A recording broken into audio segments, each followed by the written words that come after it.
आवेश को ले आते हैं, एक छोटे से बच्चा को जो है, एक छोटे से बच्चे आवेश को ले आके रख देते हैं।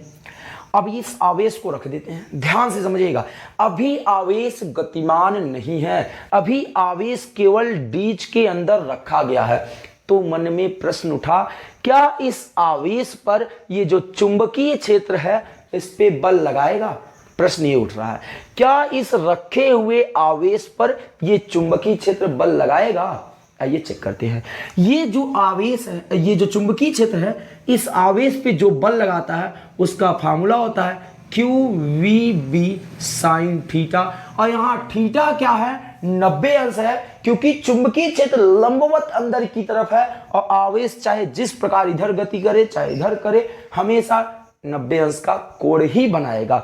तो ध्यान से समझिएगा, यहाँ थीटा क्या हो जाएगा? 90 होगा। जब थीटा यहाँ 90 होगा तो ये साइन का पद खत्म हो जाएगा, क्योंकि साइन 90 अंश का मान 1 होता है। तब आपके पास व्यंजक मिल जाएगा QV × V।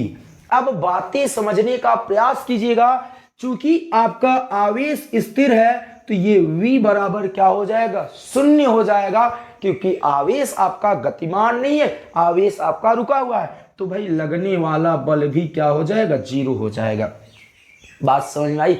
बात इतनी समझ में आई? यदि यानी जब आवेश आपका डीज के अंदर रुका होगा, स्थिर होगा, तो ये जो चुंबकीय क्षेत्र है इस आवेश पर किसी भी प्रकार का बल नहीं लगाएगा, किसी भी प्रकार का इस पे बल आरोपित नहीं करेगा। इतनी बातें क्लियर हुई। अब हम लोग आगे चर्चा करते हैं, चलते हैं आगे बात करते हैं।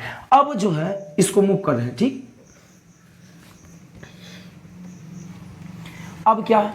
अर्थात अब ध्यान से समझिएगा, दोलित का काम क्या होता है, दोलित क्यों लगाया गया। अब ये दोलित जो है, अब जब हम लोग डीज को जो है D1 को और D2 को दोलित से जोड़ देते हैं, किससे जोड़ देते हैं? दोलित से जोड़ते हैं। किससे जोड़ते हैं? दोलित से जोड़ते हैं। तो दोलित का काम क्या होता है? दोलित जो होता है एक सिरे को प्लस बना देता है, एक D1 को प्लस बना देता है और दूसरे D2 को क्या कर देता है? माइनस बना देता है। इतनी बातें समझ में आई? ये जो दोलित होता है वो एक बार D1 को क्या कर देता है? प्लस बना देता है और D2 को क्या कर देता है? वो ये आपका D1 है ना, ये आपका D1 है, ये आपका क्या है? D2 है। तो ये दोलित जो है, जब हम लोग इन D1 और D2 को दोलित से जोड़ देते हैं, दोलित से जोड़ने के बाद ये D1 को पॉजिटिव बना देता है और D2 को क्या बना देता है? निगेटिव बना देता है। अब आगे कहानी शुरुआत हो रही है। जब ये प्लस हो गया और ये माइनस हो गया तो डीज के अंदर विद्युत क्षेत्र स्थापित हो गया। आपको पता है, जहां पर प्लस और माइनस की स्थिति उत्पन्न हो जाती है वहां पर विद्युत क्षेत्र उत्पन्न हो जाता है। तो जो उत्पन्न विद्युत क्षेत्र है उसकी दिशा प्लस से माइनस की तरफ, अर्थात ये विद्युत क्षेत्र ई की दिशा इधर हो गई। इतनी बातें आपको समझ में आई? इतनी बातें आपको समझ में आई? डीज के अंदर अब विद्युत क्षेत्र उत्पन्न हो चुका है, विद्युत क्षेत्र स्थापित हो चुका है और जिसकी दिशा D1 से D2 की तरफ है। अब आपको एक बात और पता होगी कि जो आपका धन आवेश होता है, जब वो विद्युत क्षेत्र उस पर लगाया जाता है, जो आपका धन आवेश होता है जब उस पर विद्युत क्षेत्र लगाया जाता है तो वो आवेश जो होता है वो विद्युत क्षेत्र के दिशा में चलने लगता है। तो ये जो आवेश है ये आपका धनावेश है।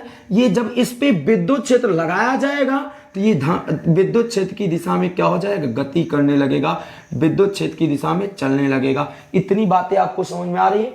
इतनी बातें आपको समझ में आ रही है? अब ये देखिए, ये इधर की तरफ चला है, मान लेते हैं V वेग है। क्या है इसका? V वेग है। तो ये V वेग से चुंबकीय क्षेत्र के लंबवत चलने लगेगा। क्यों? देखिए ध्यान से समझिएगा आप गाइस, ध्यान से।